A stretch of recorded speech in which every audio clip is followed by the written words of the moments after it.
Hey, I'm Nick. And I'm Colin, and this is Commit Disc Golf. We are at Pinto Lake Championship Disc Golf Course in Watsonville, California, and we're going to be doing a quick look at the course.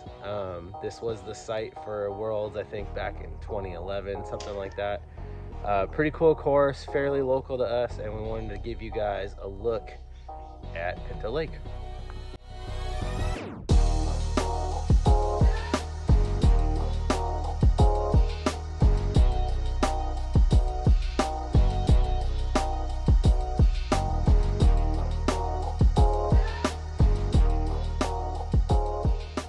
One of the first things you'll notice when you get to Pinto Lake is that right off the parking lot we have a couple of practice baskets. A lot of good baskets out here, recently upgraded to the Mach 7s. Good close relationship with DGA out here at Pinto Lake. The club here at Pinto Lake does a great job maintaining the course, and they really care about the course and the community here. Yeah, it's a very fun course, a lot of diverse shots. And you'll see there's a lot of woods, there's a lot of OBs, but then there's also a lot of big open fields where accuracy is a must.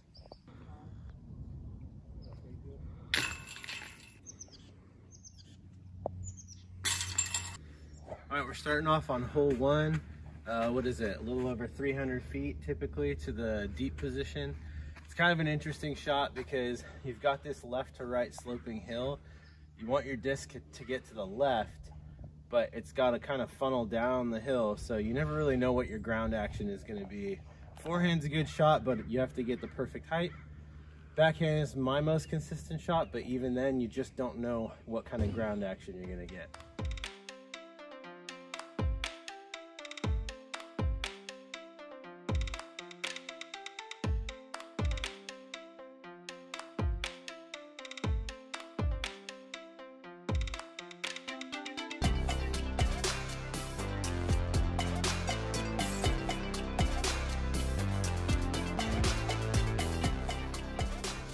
They have multiple baskets on a lot of the holes, and we've chosen to play the long baskets for today. So hole 2 is going to be about 530 feet, and it's going to be a par 4. So on this hole, there is a lot of OB.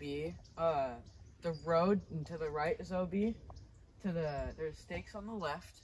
To the stakes on the left of the stakes are OB. There's a little creek. If you end up in the little creek, you're OB. And there's another little creek right here, or if you ended up in it, it's OB. And on this path, a lot of the times there are bikers or pedestrians, so you always got to be careful and watch out.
So after hole 4, there's a bit of a climb up the hill, but it's not that bad. And you get up to this open spot where you have the first of quite a series of open holes that are not hard if you can stay in bounds, but that's going to be very difficult because there's OB normally long and to the right and left.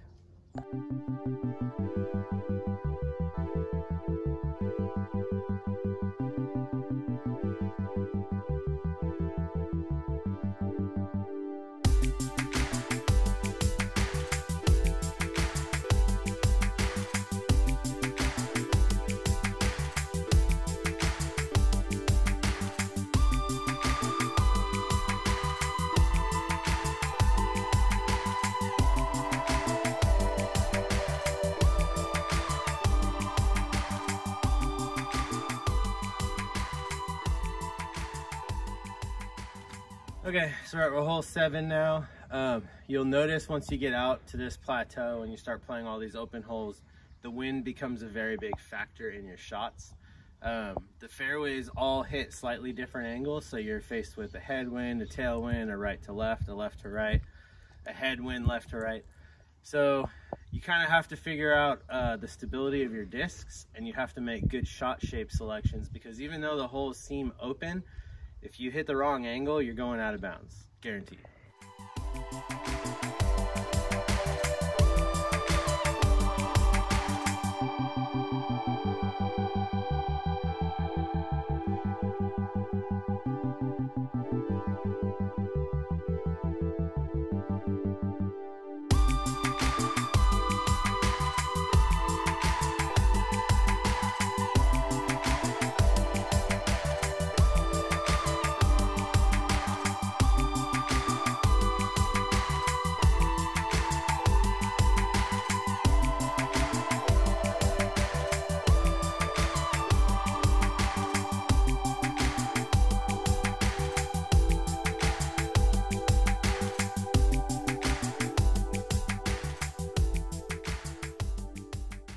Hole 9 is a 600-foot par 4. You can see the short basket. If you're right-handed, you kind of just want to throw a hyzer out there or something overstable. You still have to go far enough so that you don't end up over there where it's OB. The basket is way out there. Lots of OB around it.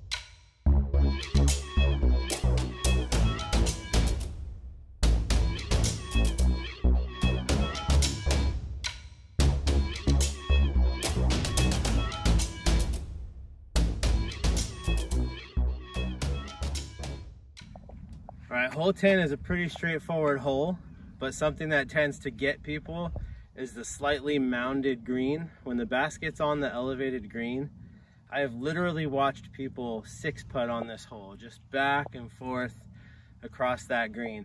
The wind is sneaky out here. If you don't pay attention to the wind on this green, you could get yourself into a lot of trouble. So you want to try to stick it close, and maybe if you're not inside the circle, might be worth laying up for 3.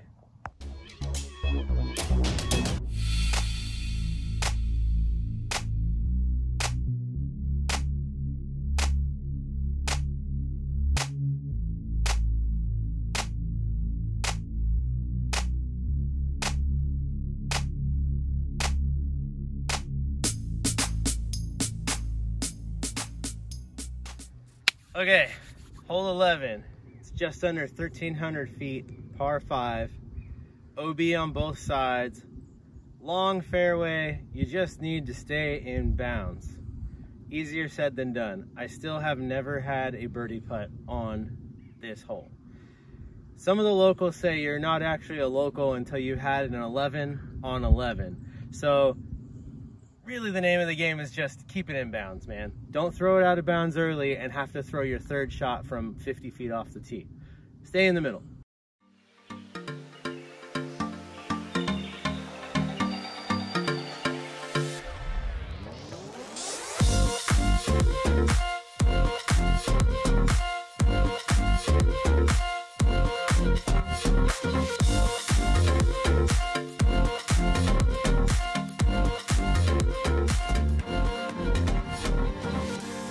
All right, so it turns out it's not in the super deep location today, so it's a little bit more manageable. Definitely a parable hole if you can stay in bounds, but it's still going to be tough to get a birdie look.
Oh, oh, oh, oh, oh.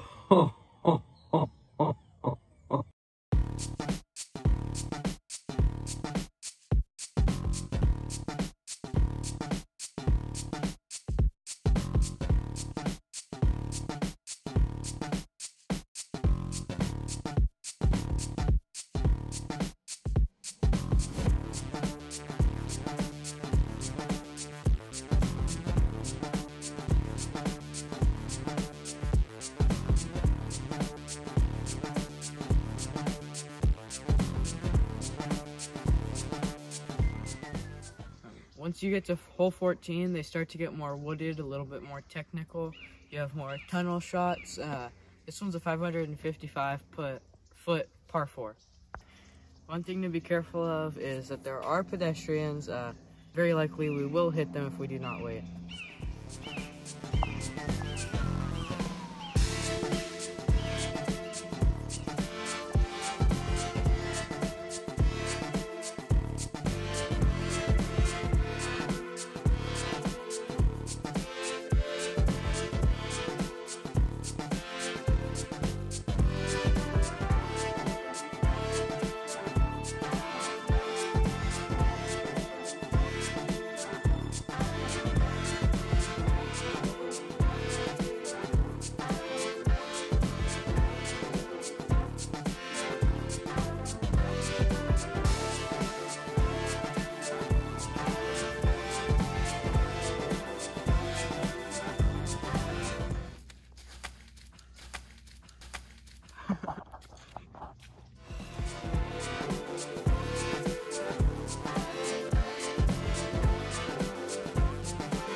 So something to keep in mind on some of these holes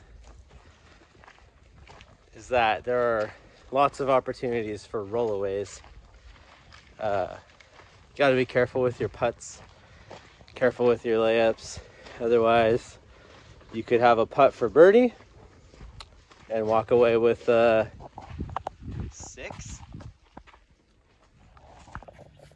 All right, 14B is kind of a tricky little shot.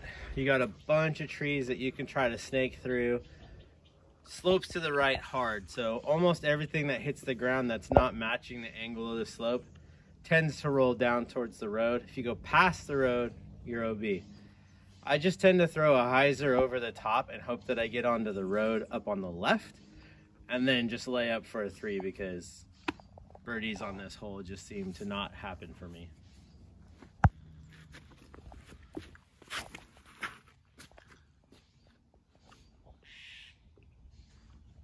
Personally, I think the down the middle gap is more rewarding if you hit it, so I'm going to go for that shot.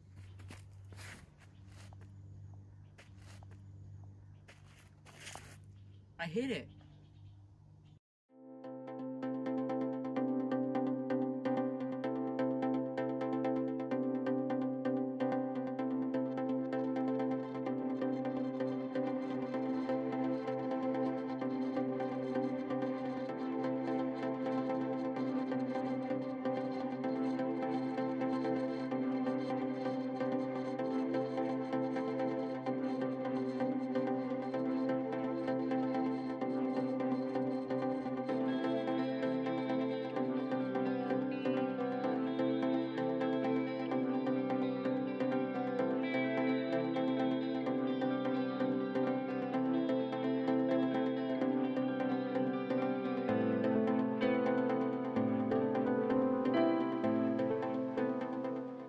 Hole 16 is a short but technical par 4. You can see the short basket. Most people are trying to land there to then pitch up and get a birdie. That's the play I'm gonna go for.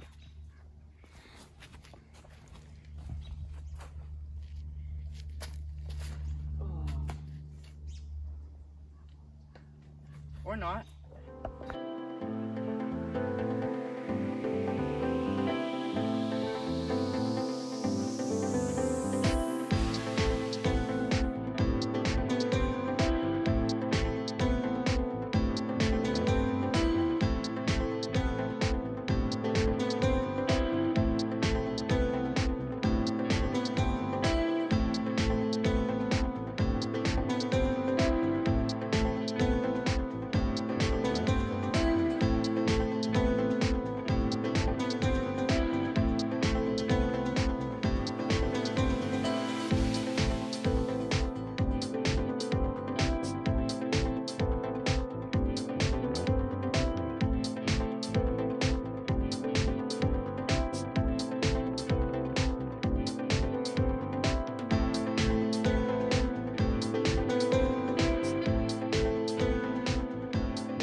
Okay, we made it to hole 18.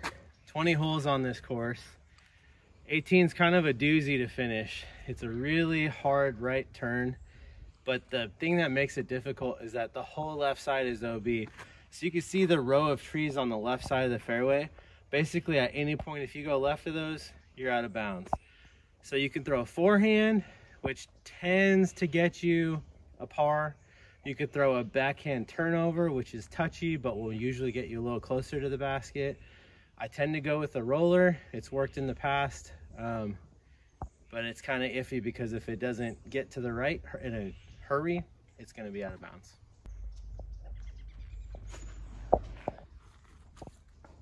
That's out of bounds.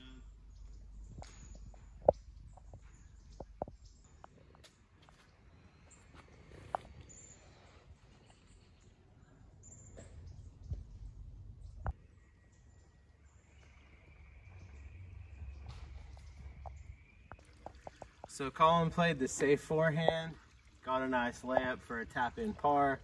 I tried to go aggressive for the roller, and you can see it's just barely out of bounds, but these OB stakes are all along the side here. So I took the risk, it kind of bit me in the butt, so now I got a long putt for par. Probably gonna walk away with a bogey.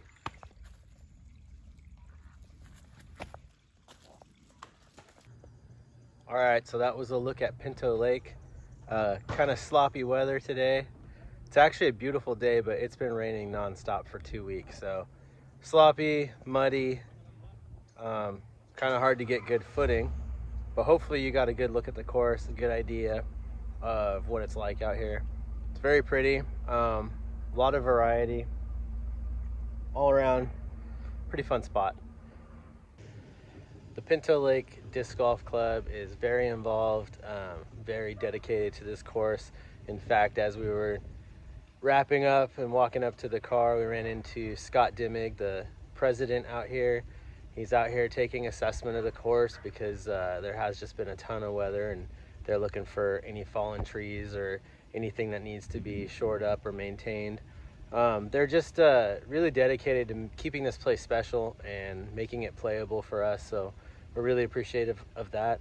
There's a bunch of monthly tournaments out here. They're going to be doing their membership fundraiser soon. You can find them on Disc Golf Scene. I know that there's a Facebook page as well. Yeah, just definitely worth coming out and playing if you're anywhere near Watsonville. It's kind of a good spot in between like the Santa Clara area and Monterey. Anywhere in that general area, it's worth making a drive out here to check this place out. I'm just gonna wait for you to say it. Say what?